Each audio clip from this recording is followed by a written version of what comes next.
Donna? You know Terry? All right, we're on. Through the internet. All right. Okay. Let's get started. My name is Ryan Crawley. I'm with Sportsbox. So we're really excited to have everybody here. These two obviously don't need much of an introduction at all, but thank you for doing this. We really appreciate it. Just one little thing before we get started here. We do have kind of our big launch that we're doing is our boot camp. So for coaches that want a little bit more of that hands-on training, we're gonna start offering that. So we have a 5-week course that is all done virtually, 30-minute calls, that we wanna help you guys out with being able to understand the data. So make sure that you stop by over here and get some more information on it, or come down by the booth and we can kind of run more into detail there. But I'm gonna let these two. And wait, just to add to that, it's not only a 5-week interactive program, you get 2 months of pro premium subscription to the app, level 1 certification, so that's already like a $500 value. And it's gonna be $320 just for this week, and then after the 2 months, you get 40% off the pro premium package, or 20% off the pro light package. So, alright, now I'm going. Really does the sales? I'm not the salesperson either. She's not. I'm not the salesperson. Stephanie is a. I get it all, I get all you guys, that's Yeah. all I gotta I'm here to say. interact, but. She's a stockholder. Yeah, there you go, gotcha. And then See, we have I'm more part of the information, crowd. we have case studies. Can you feel the meaning Oh, behind what she's saying? So I will let Mike and Terry take it away. Thanks, everyone. Well, thanks everyone for coming. It's a good turnout. Who is using Sportsbox currently? It's pretty good. Who's not using it? Just like, aim my guns at you. I'm from England, don't worry. So great to be here, Mike. We've been using Sportsbox since it came out, even before. It came out. You know what's interesting in Sportsbox, just as a first piece, you see the avatar, when the avatar comes up, that's made of data, and until it worked, it was like a plate of spaghetti, right? And the first time I saw it work was Kier Island. Was it AT&T? Did you get any to work? You got Jordan Spieth to work actually. Yeah, well, we had. So before that, like May, whatever, 2020, 22. Yeah, May 2020. 21. 21. It's on the screen? Yeah, on the screen. Yeah. Which one works for you? I- Oh, you're gonna move your. Yeah, it's just because we're going to just. I got a big view as well. Okay, good. All right.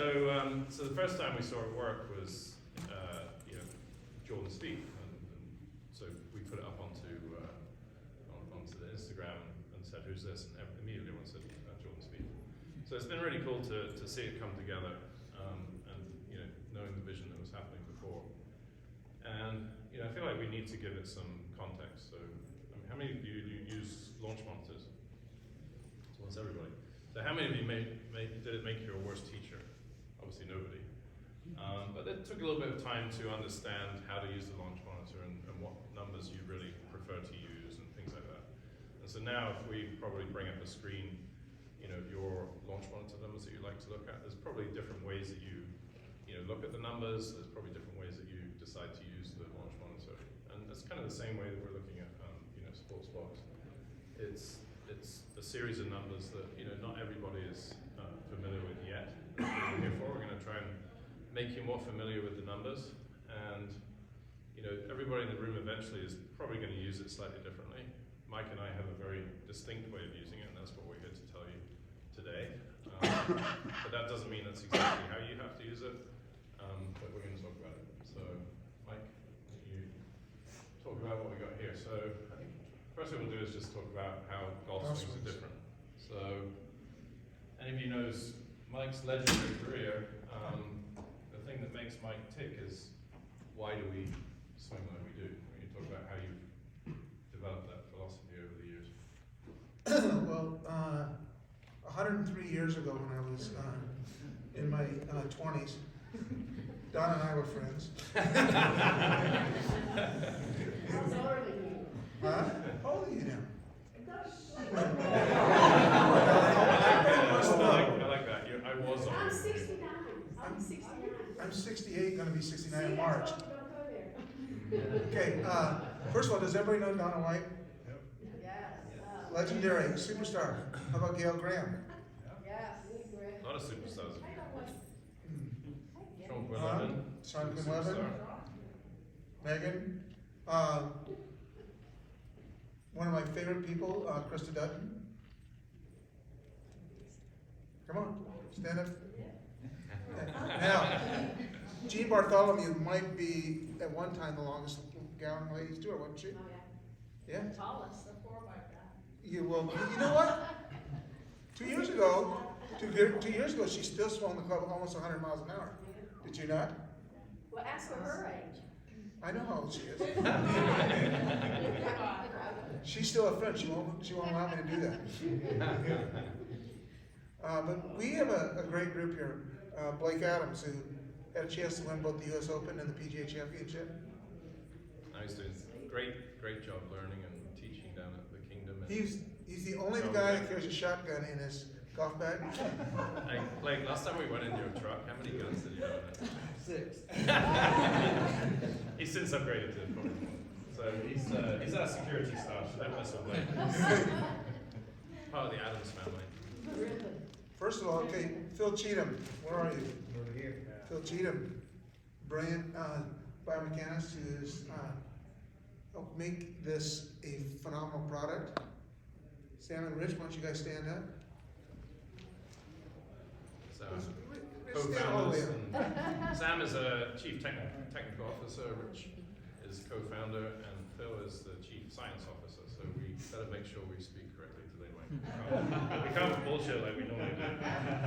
Yes, we can. So basically, we're going to talk about how we use Sportsbox to understand, to teach swing mechanics. You want to look at some swings generally first, Mike? Yeah. So, I mean, we look at different swings. I think and Mike's influence has come a long way in terms of understanding that people swing differently. I think anyone that hangs out with Mike and has a philosophy that is, a method, let's say, then they're not going to last very long. There's lots of different swings out there, and I think these day and age, people do say, people swing differently. Right. We're all built But then they teach the differently. same thing.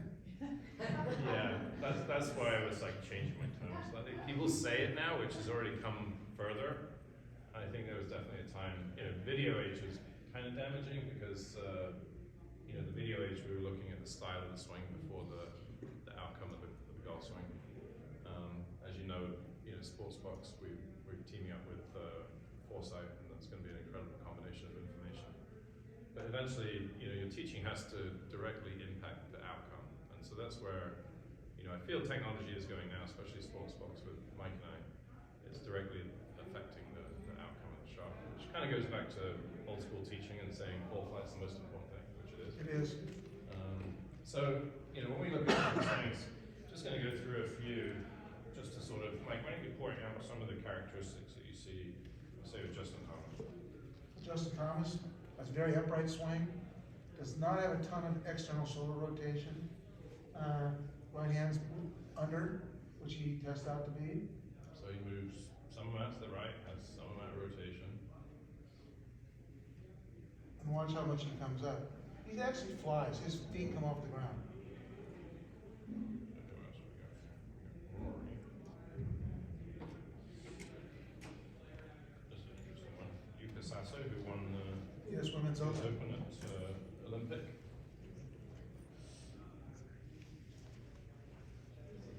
Pretty big turn. How about that turn? And once again, her feet are not on the ground. So the old adage is you gotta keep your feet planted and butt against the wall. Does not work. Daniel Kang.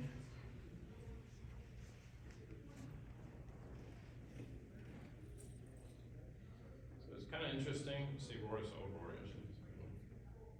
This is back when Roy was Roy. Yeah, this is 2013. Actually. Remember that, Sean? The low, Sean. So we can sort of point out some of these things, but how do we do that systematically is really the question. This is Bryson before he became Bison. That's actually Jihei's shirt, by the way. Bison DeChambeau. Although he's come back to being sort of a bit leaner these days. But just for a minute there, he was bicing DiCenzo. Yeah, Yeah, so it's a very different sort of movement to the right or left. very little hinge, isn't it? His upper body is very much over the ball. So we can see, there's differences in the way these people are moving, but how do we really organize it in our mind? How do we measure it? This is John Rowles. I mean, obviously so let's see, he's short on a shoulder turn, right? But, what's interesting for me is how they talk about his trail foot. Right. Being, whatever. But He can pushes push. harder than anybody. He pushes harder than anybody on his right leg. But he pushes really, really hard. On a forward shot thing. Yeah. Mm-hmm. It's a beautiful golf swing. These are all just for you, Sean, by the way. It has you loads. So a lot of different styles. So we can bring up Sportsbox and talk about some of the different styles that we see. So this is brown and grey. So let's look at what are we going to look at first? We can look at sway, for example. Yeah. So let's take chest pelvis sway only. So we can choose what we're going to look at. So this is brown and grays. So we can see that he moves to the right His lower 1.3 body. inches max, or actually pretty much 1.8. So he moves to the right for the whole of the backswing. So we know that because we can measure it. The upper body. We haven't done that. We're going to come on to that one. One step at a time. We're going to do, so what was that? 2 inches away from the target and at the top of the backswing. This is Aaron Badley, who is getting some good press right now because he's working with the great Mike Adams.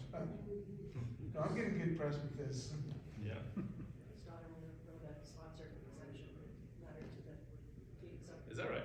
Pardon? Oh, that's hilarious. What? Year-old daughter. oh, wow. good.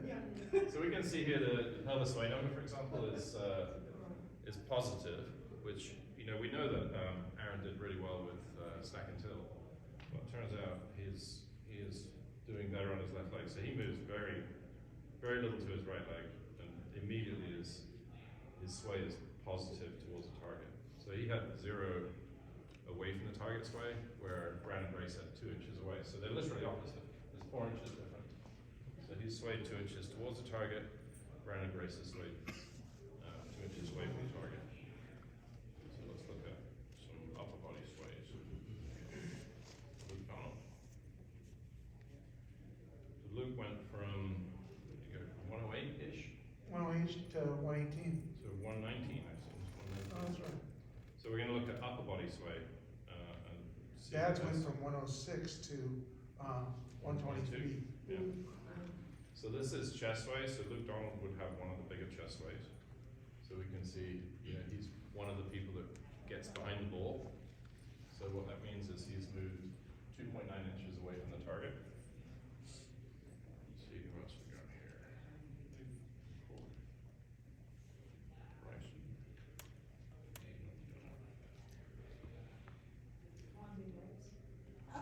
Did you just? I was gonna. I saw that. Oops. I just play Cypress. Let's see. Yeah, I didn't bring in Rice, so who will we use? So Justin Rose. Actually, we'll use Brandon Grace again. So earlier we saw that Brandon has a high amount of pelvis movement to the right. So we can now see that he's about 0 at the top. Oh, actually, the big one was Scheffler. Sorry, Scheffler.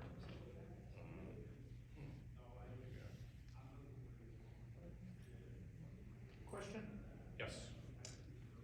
All these swings, do we get any of those in Sportsbox right now, or do you just download them yourself from what you Yeah, I already recorded all of these. So, yeah. is that coming? I don't know what the rules are on that, It's, Stephanie. it's off the record, it's a Yeah. licensing thing, Yeah. obviously. But off the record, if you're a subscriber and you email me, we can work something out. Didn't say that though. we have, oh here, I found it. We do have access to a lot of swings, so turns out, oops. The ones you use for your data collection, Yeah, they volunteer for that, so. Yes. sorry, I just crashed. What's also Talk Phil's. Mike when you talk Mike. So yourselves. the reason AMM. the reason they volunteered for us is, can we take a video of you? Yeah. Yeah, I mean, these are not, we had a fortunate break at, the Tour Championship last year because Sportsbox was featured on the PGA Tour live coverage, and so we had the opportunity to go in and, basically film every single player. So that was kind of cool.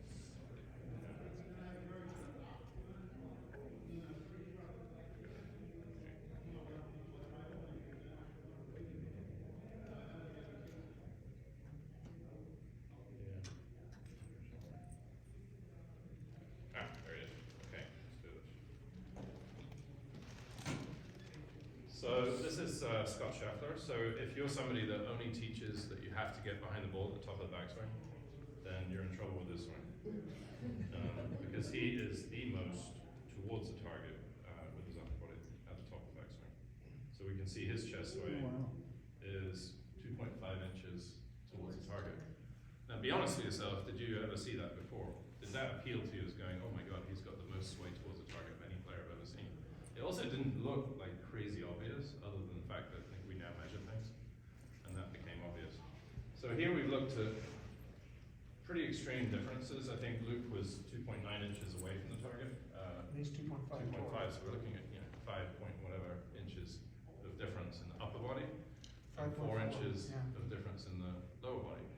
And we also see combinations of different styles of swings. So we've called that the sway gap, and we can bring in the pelvis and see different numbers for different people. So we can see, I think in the future we're going to have a lot more of these sort of graphical representations in the software.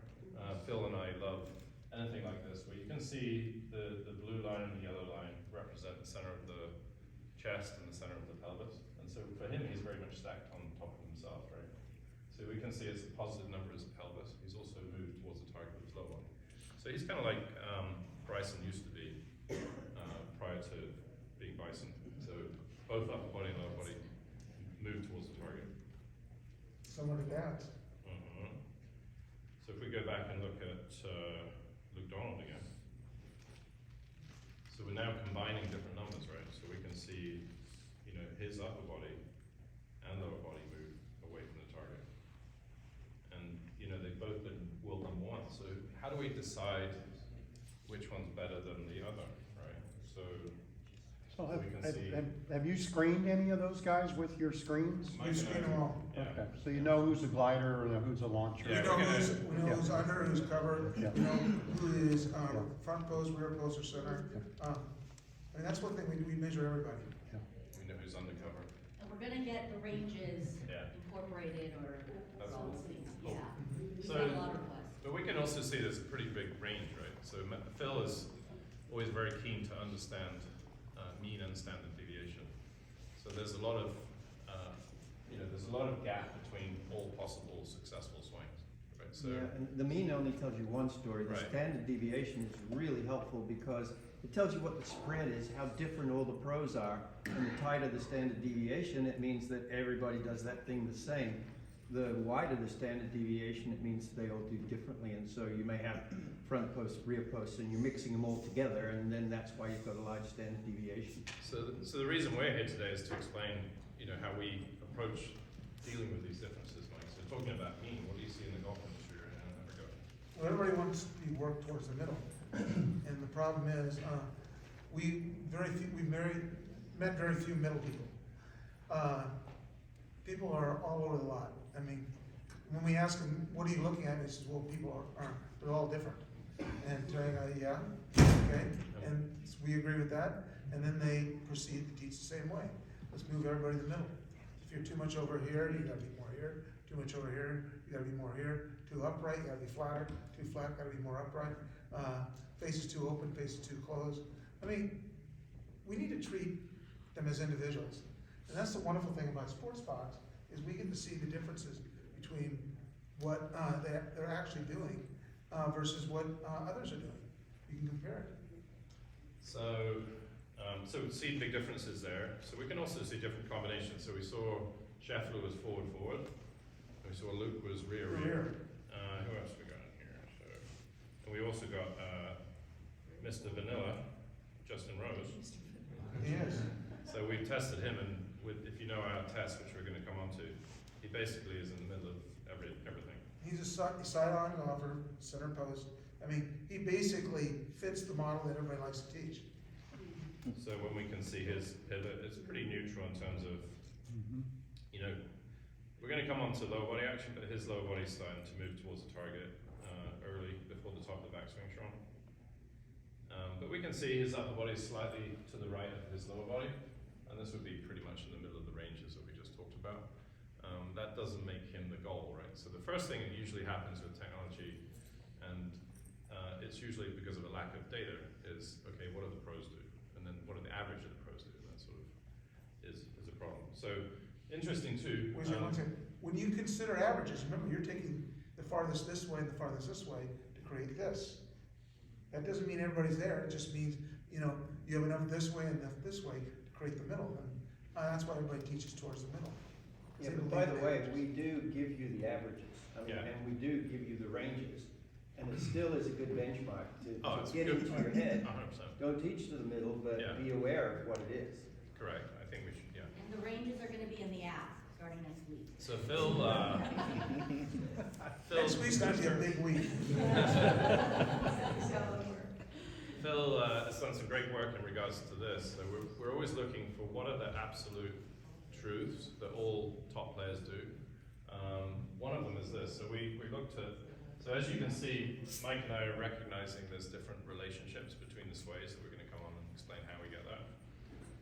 So for example, his upper body is slightly to the right of his lower body. But if you look at the sway number, this is an absolute tracker truth, Phil. The sway, both the upper body and lower body are moving towards the target before the top of the backswing. In every golfer in I think it's like 100. Yeah, so PGA sway winners. comes before turn. Right, so everybody is moving towards the target before the club finishes the backswing. And Pardon? Aren't they supposed to pause it? No, I told you that 25 years ago. that'll hurry you back, by the way.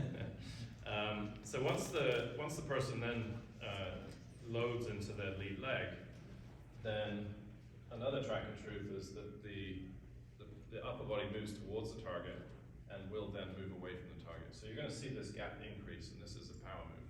So both the pelvis and the thorax, also the chest, move towards the target, and then as he moves through the ball, the pelvis continues to go towards the target.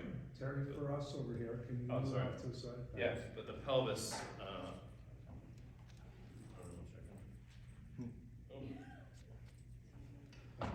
Yeah, but the pelvis keeps coming this way, but the upper body at some point gets pushed back. Mike, you want to talk about how that works with the ground forces? Well, basically, okay, it is. We're pushing, everybody thinks that this is what happens in the guy slope, and it isn't. There's more. You're pushing into the ground, okay? That's why they call it ground reaction forces. You push into the ground reacts and pushes you back. What you're gonna see is there's not a lot of this anymore, which we all have, which is, I mean, how useful is that and how powerful is that? It's not. I mean, we find that they are shifting, they're pushing this direction with the right foot, and the left one's pushing back and up. The right one's pushing forward, left one's pushing back and up. If you watch, the right leg gets straighter. Well, we looked at this earlier. He's not doing a great job of that. No, he's not. And it is interesting because I was telling him that week and he was in a lot of chunks. So, you know, In a lot of chunks. 8.6. yeah. So, you know, his right shoulder is probably a little low. If you don't push with the right leg, you know, there's a frontal plane torque. If you don't push with the right leg, then your right shoulder's going to keep going down. And the club's gonna stick in the ground. And you're going to release and stick it in the ground. And so he hadn't quite worked that out at that point. So that is a very neutral, you know, sway relationship. What else we got? you think that people, who's never seen this before?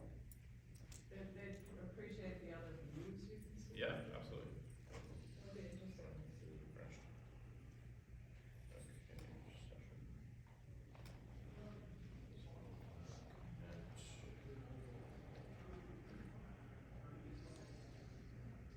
Mike, if something stopped sticking in my head, have you, Yeah. Go ahead, Sean. have you found yet that by these, you know, you're saying somebody goes to the chest sway, goes back, and pelvis sway goes back, or you got the guy that Shepherd's gonna be more Right. positive on at the top, or you find, release point, the release, you're having a side on, you're having, you know, somebody Well, goes grip back. has a lot to do with it. Let's talk about what we use to decide. So the question we have again is, you know, how do you decide what to teach? And that's really an important thing. We all need our own sort of decision tree. So if someone comes to us, you know, you have to listen to what they want. You have to evaluate what you think they want. We use technology as a assist in our decision tree. I personally use Sportsbox every single time to check my eyes, right? Because we basically are motion capture systems over the history of time, and we don't have any consistency in the way we see things. We might have been watching Scott Scheffler for a week, and then everybody else looks like they move too much to the right. And so we teach everyone to be Scott Scheffler because we distort their view of the world.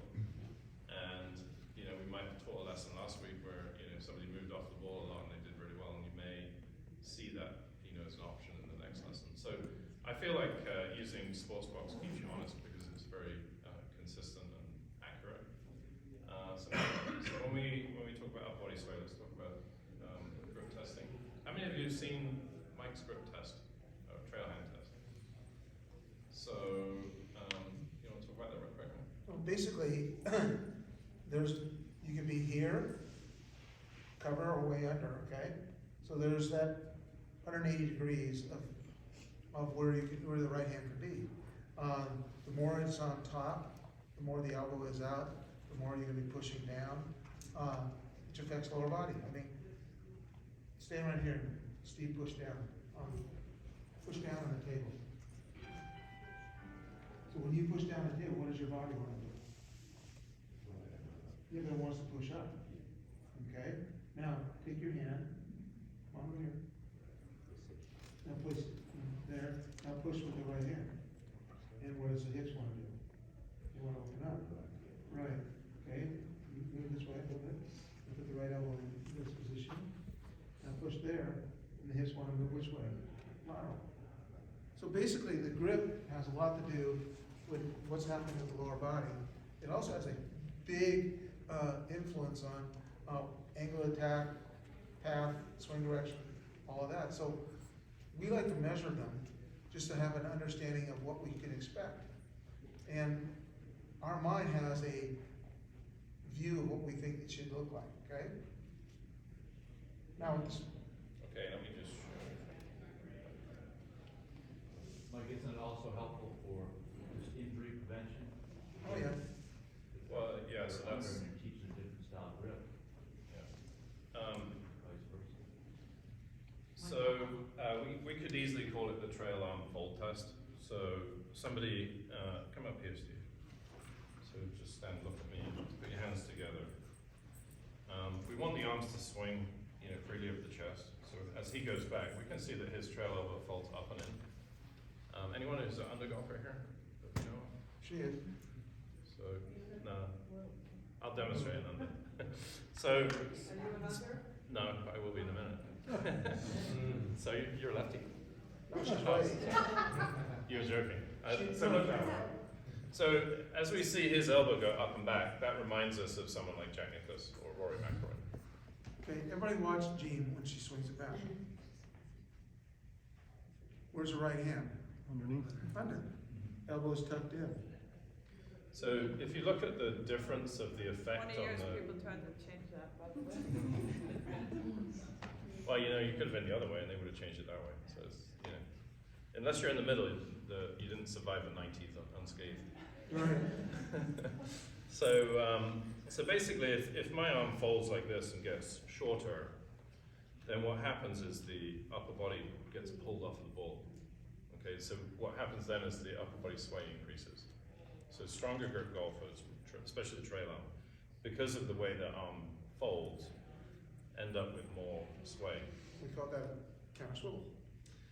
People whose elbows fold up and back like this, they'll tend to start the backswing with a little bit more of a tilt because this arm isn't folding. And so if you watch Rory, he goes this way. If you watch Luke Donald, he goes more this way, or he should go more that way. He tends to get off the straight. So that is how we determine, the upper body sway. We want to see somebody with a more of an on top, or this fold pattern. We want them to stay more on top of the ball. It's actually, from a downstream effect, it really affects the way that the arm delivers the club. But it's a really easy fix to have someone be more centered or get behind the ball. But you need to know who you're looking at. So Rory McIlroy, we were just looking at it, and I didn't record it properly. But when he was, at his best, he was just like Scott Scheffler, who was slightly ahead of the ball at the top of the backswing. And his, the way I look at it is like you have a steering wheel in your hand, and if you're more of an on-top golfer, it's like the steering wheel is turning left. That keeps this higher, but it also, if you feel your pivot, it's more like this. This feels like this. Somebody who's under golfer will turn the steering wheel this way, and so you can feel the difference in the rotation. So Rory, with Piquin, was trying to get the toe of the club more up and more down the line. And as a consequence, his Sportsbox numbers were, he was 2 inches more to the right with his upper body. When he was,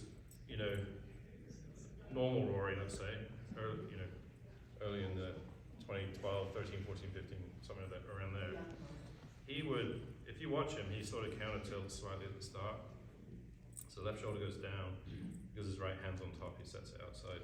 And so he's a lot more centered, even though his, he gets this way early, that he recenters pretty quickly. So there's a big difference.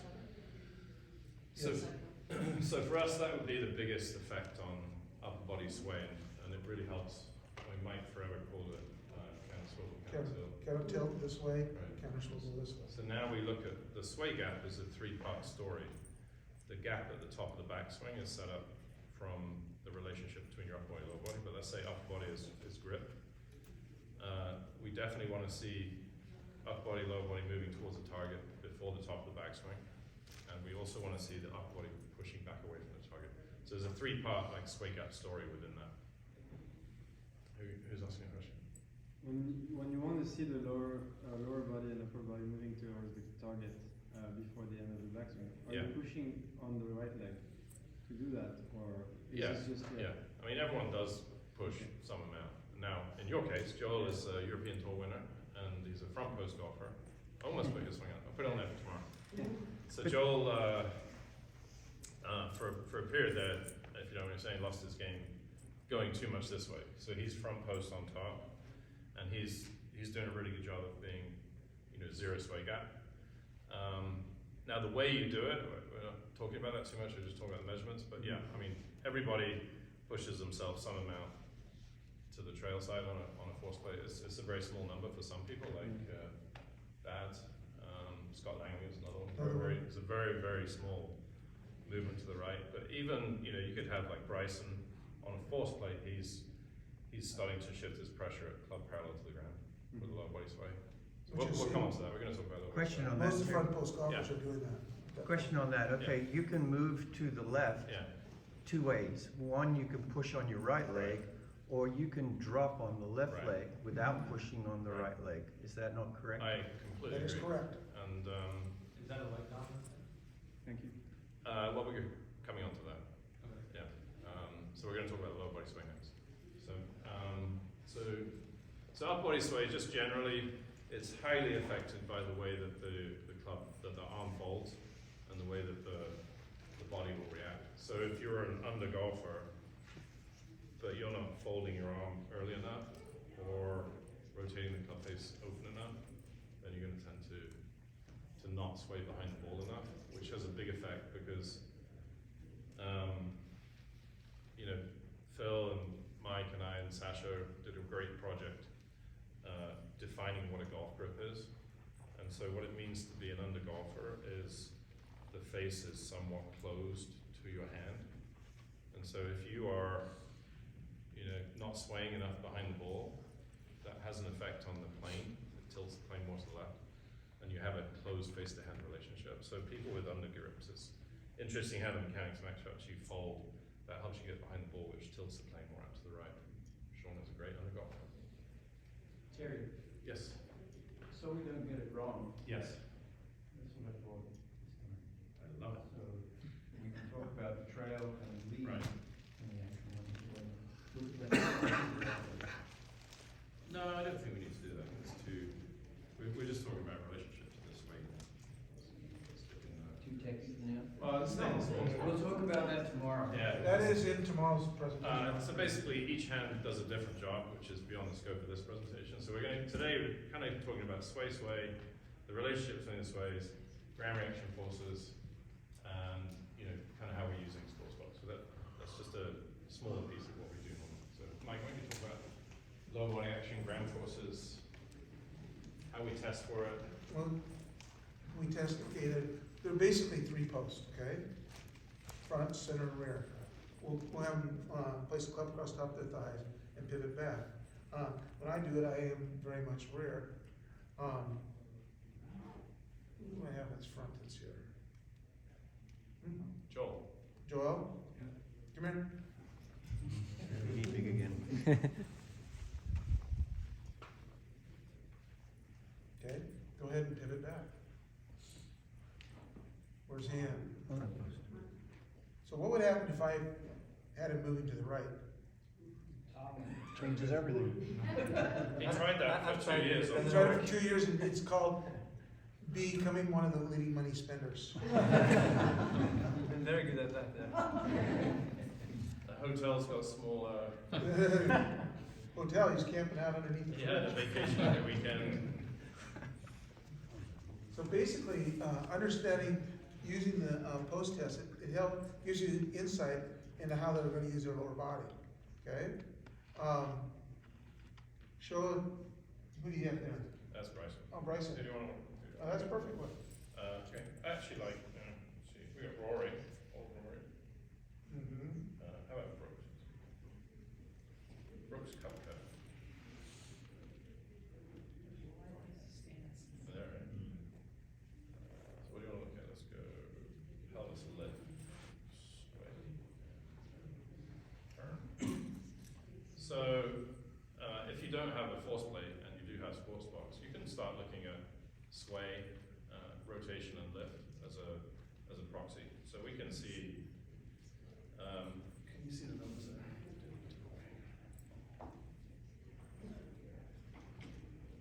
So we can see. As he goes back, he's moving some amount to the trail side. He's rotating. And he's dropping slightly. Now as he comes down, so let's say, what do you want to look at, Mike? Lift, sway, or lift? Lift. So he's dropping, he's dropped 3 inches from where he started at this point, and now he's starting to lift. And he lifts all the way through the ball to about 1.9. So he's gone from almost 3 down to almost 2 up. So that would be, on the high end on the tour of vertical lift. So pelvis lift. With the right leg. It's pushing. Is his foot on the ground? No. Both heels are off the ground. I have one on the knees. Oh, that's cool. So that is, proxy for a vertical force. Rotation, we can look at Yukasaso. We saw that earlier. We look at some of the numbers here. Is Brooks a right foot? Center. He would love to be a right post. He's tried, looks like he's tried to be. So pelvis turn, chest turn. You can see. He worked on trying to hit up on it, and his right hand went from here to here, and he started leading, his stance got wider. Well, he is because he's trying to hit up on it. Glad you guys enjoyed it. They have a tea time, they have a tea time. So, what Was it the Brooks fan club just leaving, or? I can't stay, but we would really love to, honestly. We're recording it, find out later. So, Yeah. Joe, you need to lock that door right. yeah, we already told you, when people come in, go to the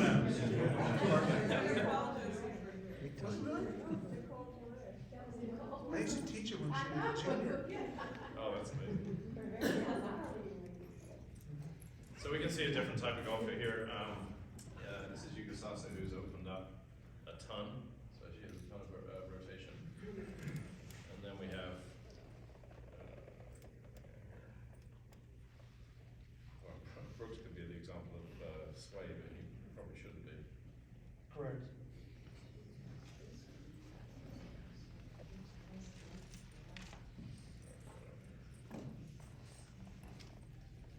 Mike, what makes the right leg in the downstream for players maybe straighten more? Because they're pushing. No, When you push, it goes this way. do some players not straighten it more than others?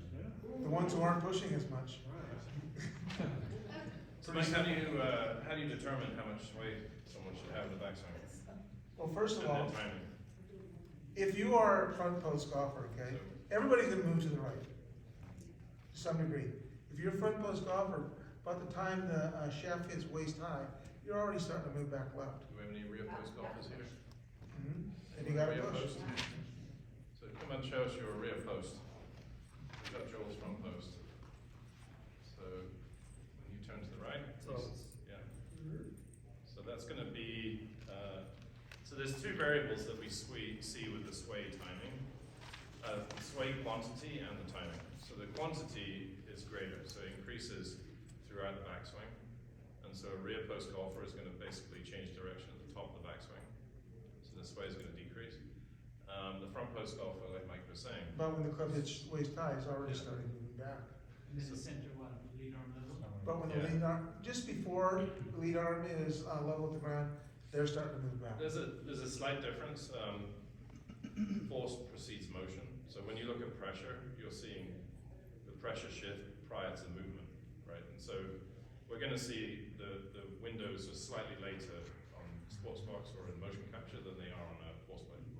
Because it'll still look like someone's moving, but they're starting to break their movement, which increases the force, but it hasn't actually started moving yet. So there's a delay in those windows in terms of, so front post golfer is going to be, probably left arm 45, slightly above parallel for a center, and then obviously top of the backswing for a rear post. So that's very important for us to understand. So we got the lower body test, which determines the amount of trail side movement and also the timing of when they return to their lead leg.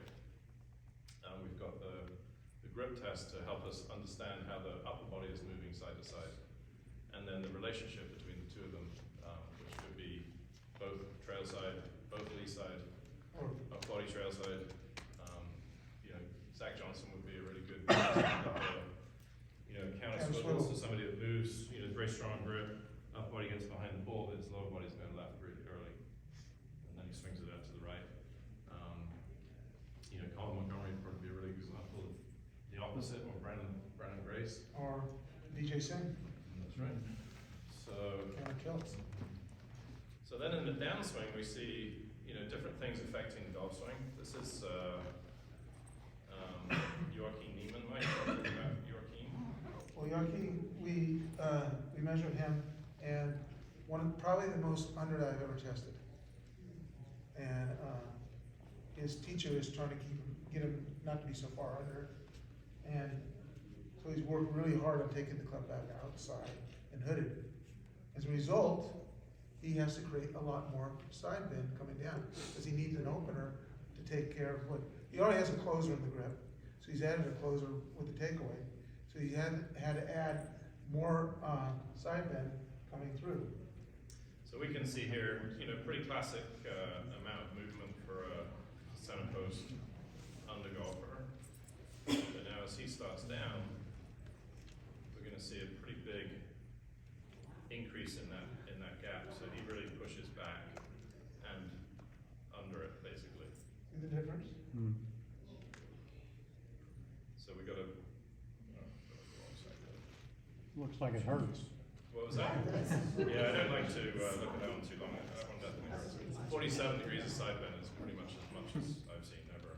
Yeah, he asked me the question, simple question, he says, am I gonna ruin my back? And I said, well, I can't make that determination, but there's a good chance of it. And he says, what can I do not to have so much side bend? I said, well, if you quit taking it back outside and shut, and you let the right arm fold, let it open up as a downswing, you wouldn't need to have as much side bend to open the face of the downswing. And he goes, let me think about that. He did hit 3 balls and they went like this, and he goes, So this is Bryson is a very, very different type of golfer. Obviously he's not hitting a driver. But when we did the research on different grip styles, so different face-to-hand relationships, we're basically investigating how much influence does the face have on the golf swing, right? So we perceive where we want the ball to go. We also perceive where the face is relative to our hand.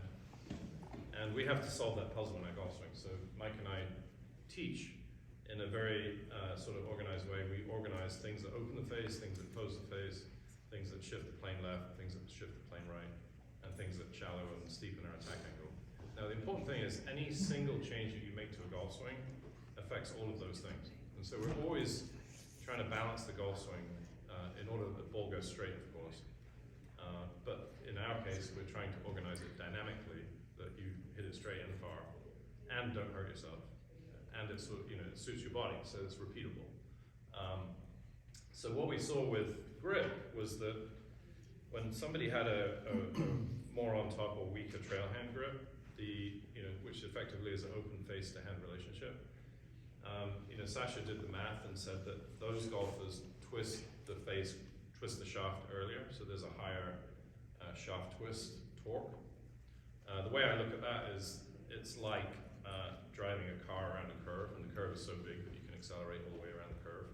Whereas somebody like Zach Johnson is more of an undergrip or a closed face-to-hand relationship. He had to cruise around the curve a little bit first, and then turn on the face closing, because he didn't have to close the face the same amount of degrees, right? It was probably about 40 degrees difference, Phil, from the smallest to the biggest gap. So we had 37, I think, was the strongest grip relative to the face. And then 4 was the 4 plus was the weakest. Which one, trail and? Trail. Trail's 34. 34. Was the So strongest 34 to the right. So minus 38 40. degrees difference between grip styles.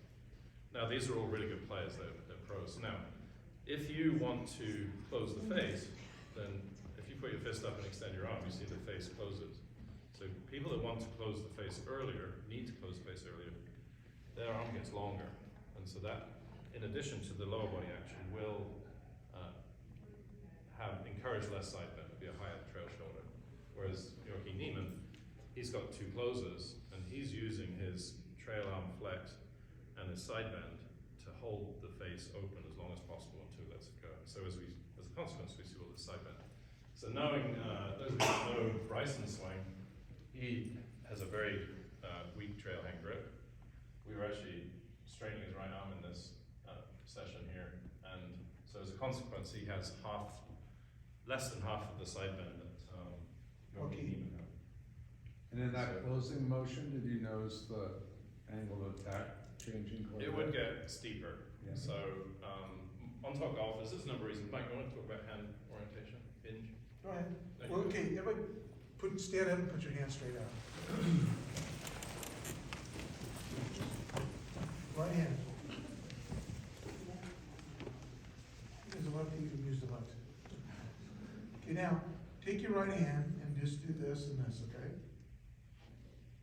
Hinge and release, that's a side-on golfer. Now turn it at a 45-degree angle. Now hinge it. Where's it go? Up and out. And release it, where's it go? Down and left, okay? Put your right hand opposite under. Now hinge it, where's it want to go? In. And where's it want to release? Up and out. Okay, well, that's basically what happens with the different grips. So an under golfer is going to be more in and open and releasing more up and to the right. Cover golfer is going to be more out and hooded and releasing down and left. So we're always trying to teach hinge. You don't have to teach hinge. You swing the golf club, it will figure out what it needs to do. The rest do that. Now that's a single variable, right? So just because you have a weaker grip, it doesn't necessarily mean that you hit down on it. As a single variable, it does mean that. So if you move your hand from here to here, your attack angle will change, and your swing direction will change, and your face to path will change. Your contact point on your face will change. It gets higher as it gets stronger, and your spin off will change. So Bryson solved this really well, because as your trail arm extends, the handle stops going forward. So the on-top golfer has less shaft lean, so therefore more loft. So they have a steeper attack angle, more loft. So the ball is launching lower with more spin. And he solved that puzzle because his grip caused high loft for his speed. So when his club head speed went up, his spin went up. So speed is loft and spin. And as a consequence, he went down to like a 3 or 4 degree drive, which I thought was a really good solution, understanding this mechanism, because I don't think he does. We just experimented, they found one that worked. Yeah, no, it totally makes sense. It was smart. Now, under golfers are going to hit up on it more. They're going to have a lower loft, because if you go back and look at John Rahm, so look at, actually we've got this in Sportsbox. Hold on.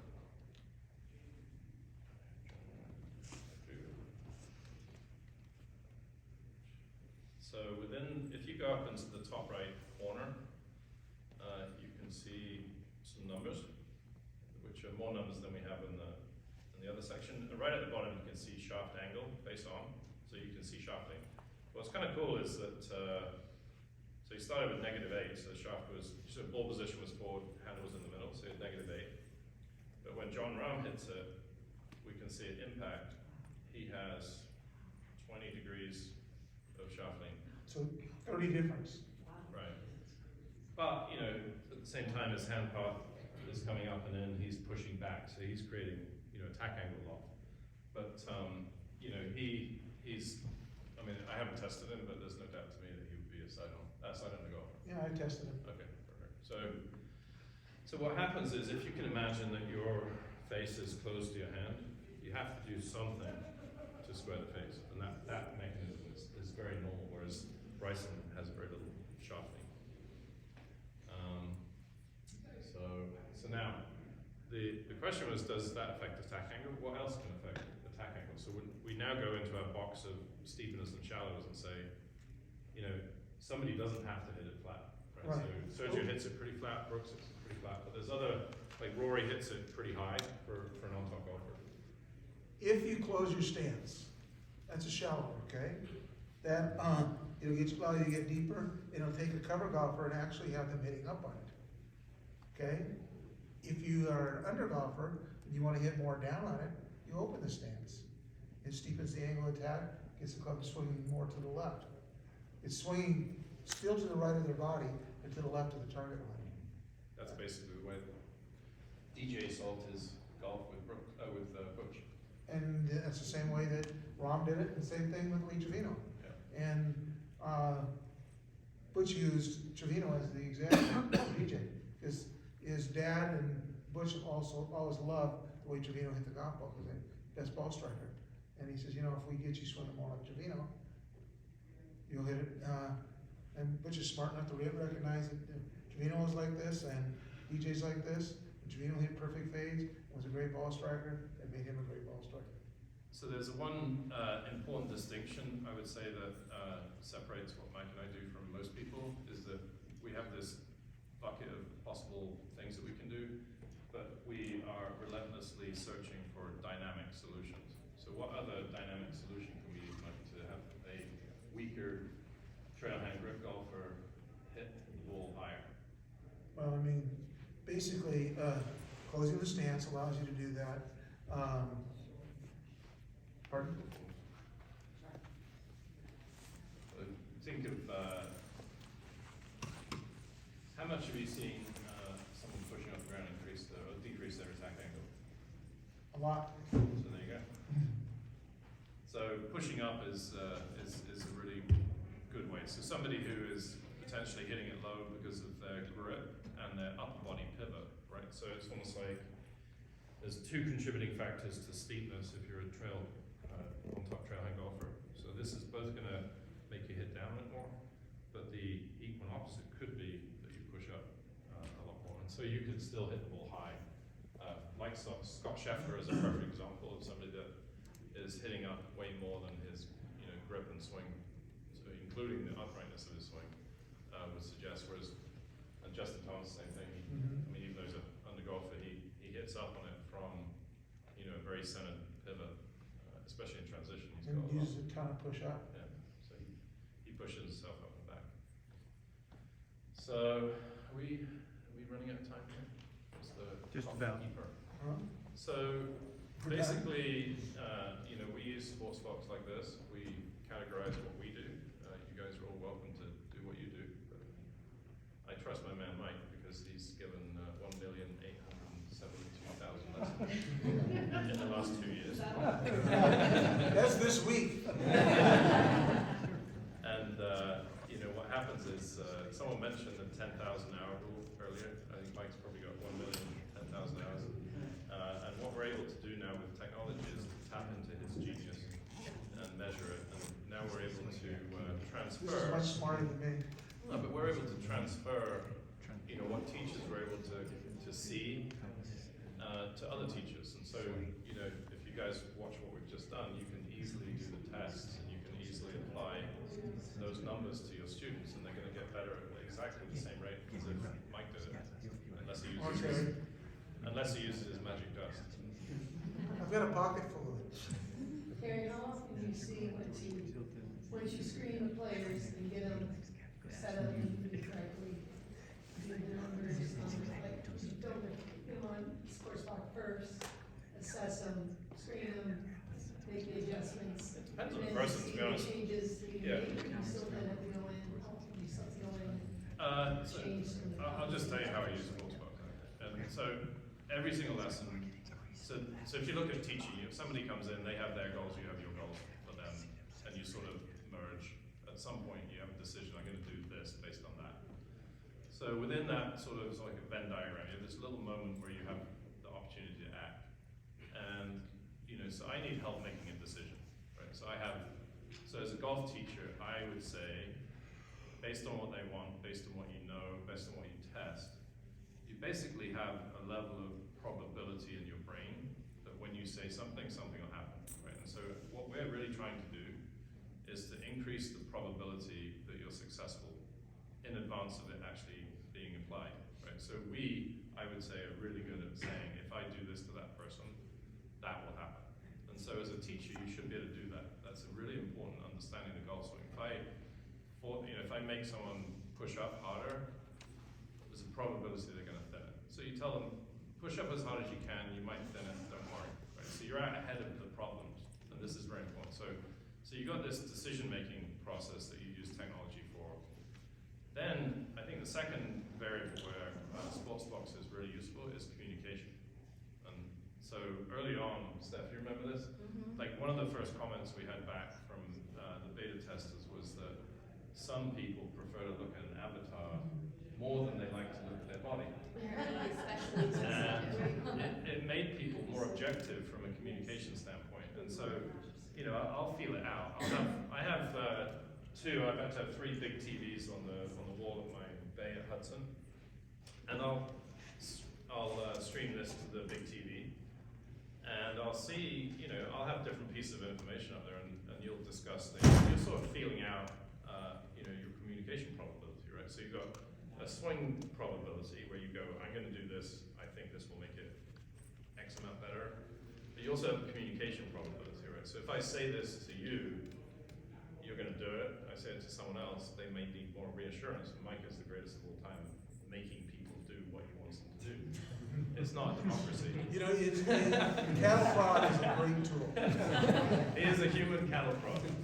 So, so if you have the opportunity, that's why it's nice to use the iPad outside, it's a bit bigger. And you can say to them, look, you see this number here? If you make this bigger or smaller, you're going to play better golf. And they go, oh, that's the same shit, whatever.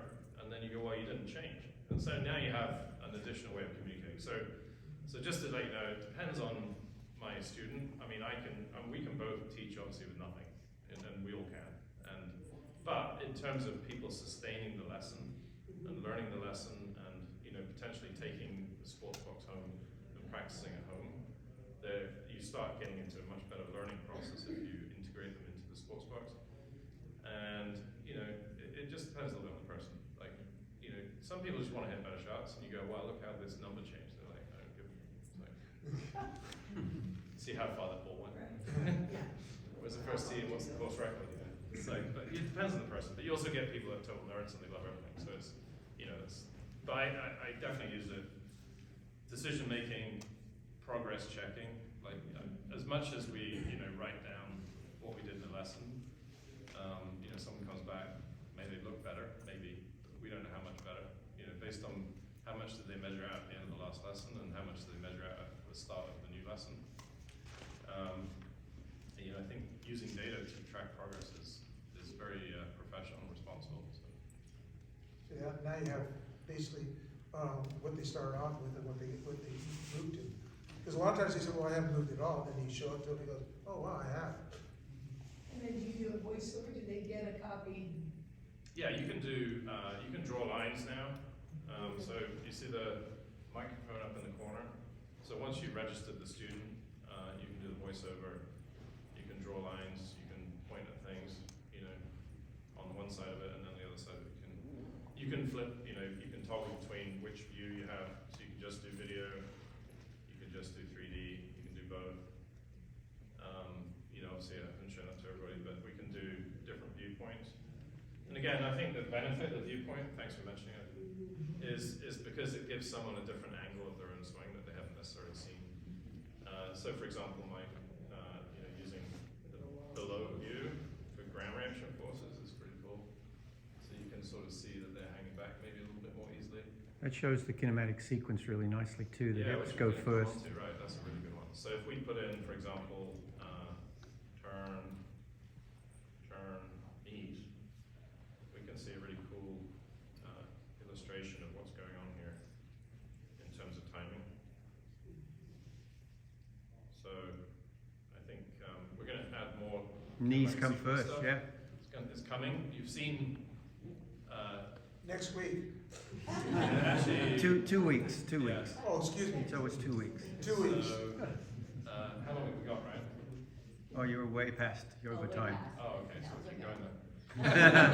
Yeah, your time's up. So in terms of people are talking about shallowing a lot. So Mike and I were talking to Sean about shallowing. So there's a sequence to which the body sways. So the lower body can move forward, upper body moves at a different time potentially. But there's also the rotations, and Phil gave an incredible presentation about stretching, riding, and fanning. And so for somebody to be able to shallow the club, the more you can stretch the segment.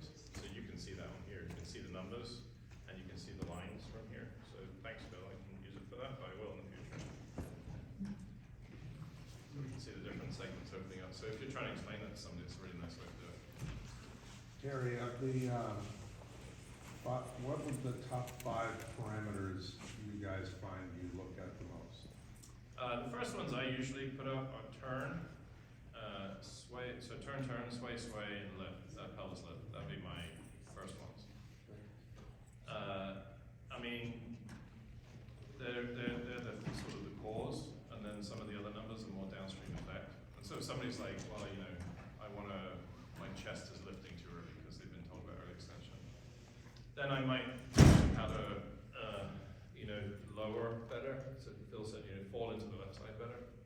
Their chest number will change, and suddenly their early extension went away. So I might use that as a communication to meet them where they're at, but I don't use that number particularly that much personally, because it's more of a product of the lower body action, not the upper body.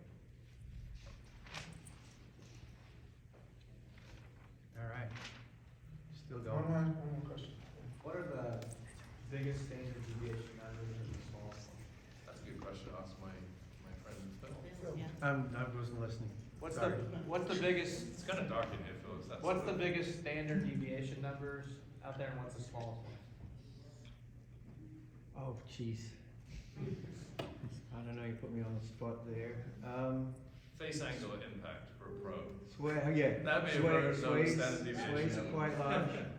Large standard deviation, turns would be a large standard deviation. We were just looking at stuff. We just did a study on phase and draws. That's where I was gonna go next, yeah. Nearer to the club is a bigger variation, especially for me because my hand comes off. So that kind of. Well, but what we found Yeah. was, just quickly preempting and explaining, we did a study where we looked at shot shape, and we put 8 golfers, and we had them do 10 fades, 10 stock shots, and 10 draws, and we were totally amazed at how tight the standard deviation was for each of their fades.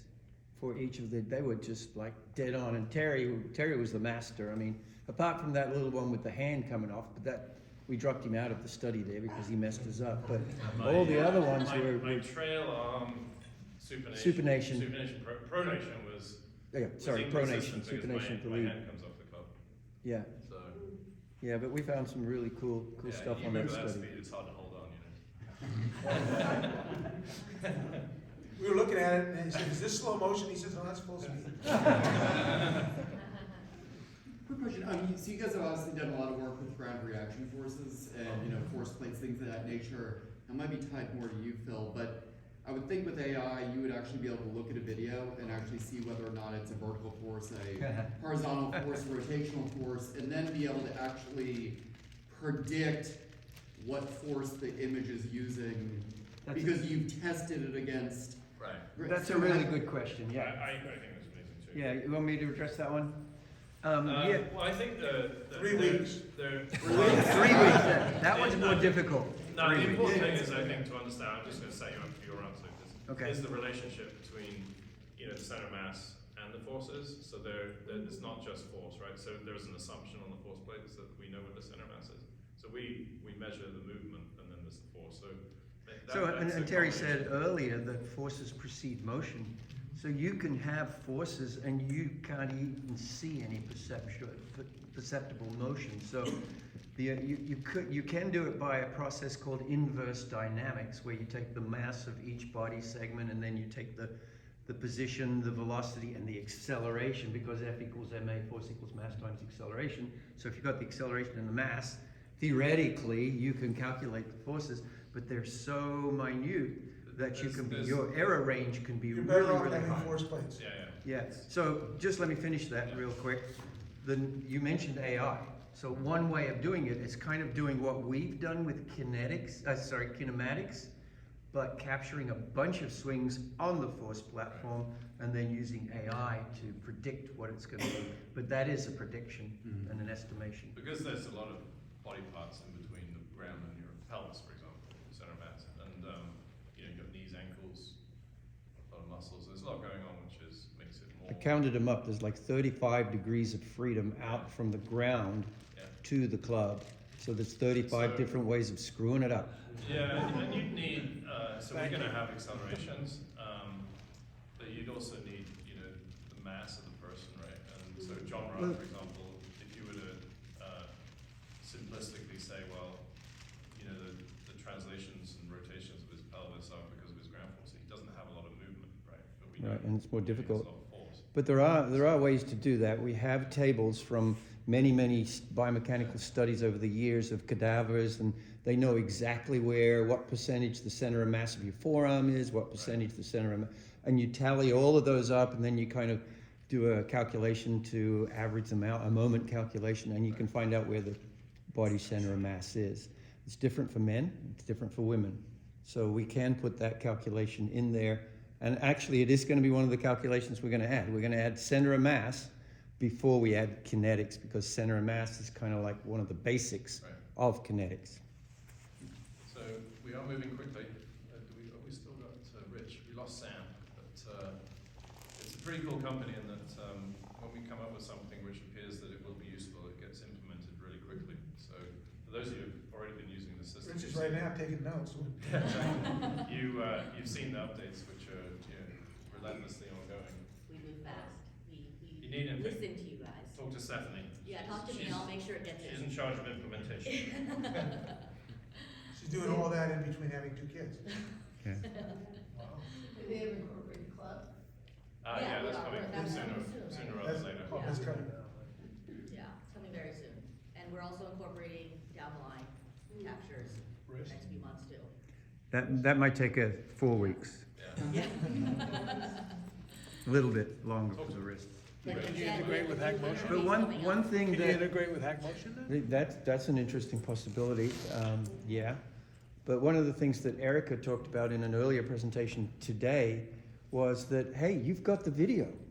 So if there are certain things that Sportsbox still can't do, you just go back to the video and you can look at the wrists and see what the grip is and all of that from the video. So you've got both 3D and video in one application. I think it's amazing. Well, we're gonna have. I'm biased. We're gonna have foreplay soon, once we integrate with Foresight. So, you know, in the future, when the Sportsbox and the Foresight aim in the same direction, then you've got a lot closer version of cause and effect from a data standpoint. Once we put that together, then I think there's going to be some really good. It's never ending. I algorithmic mean, there's support. just so much to do. Yeah, so it's directly relating to the outcome, which is what we all want. So, you know, things that teachers usually will stick to are the things that make the ball fly better really quickly, which is why you need to learn from the savant of swing here. Yeah. And you want more information? Friday and Saturday. Yeah, we're doing education with Phil and Dr. Mike Duffy. Bruce here. Bruce is Stand up, Bruce. And Dr. Jeff Broker. Dr. Jeff Broker is coming, who I think we're going to see a lot more of in the future. Bruce has done an incredible job of taking the tests and applying it to his data. Bruce was, he's probably got more putting data than anybody. Yeah. Well, you 12 years on tour with the Sam Putt Lab? Yeah. And he's also a savant-y kind of guy. Savanti. So he's like the rest of us, he's a geek. Yeah, for good and bad. So, All right. Mike, any advice? Any more? Mike has been the best in the world at implementing and using technology since they started electricity. Yeah. No, Tom Citizen and I were buddies. He graduated 2 years ahead of me. And he was also in New Jersey, right? Yeah. And we're going to say partner.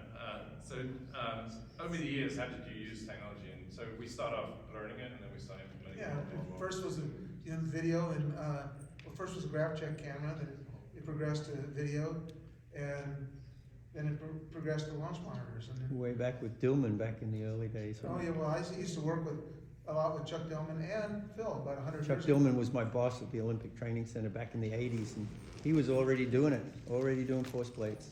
I think the important lesson is that when you start using a technology, so G. Hay had a great line the other day, it's like, just how many of you use launch monitors or whatever?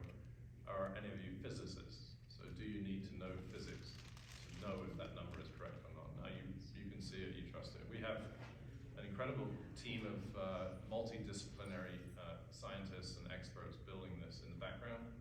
We don't need to know, you know, how it's built or what it does, but we do need to understand that we're now, you know, quantifying motion, which we've never been able to really do, you know, on the fly before.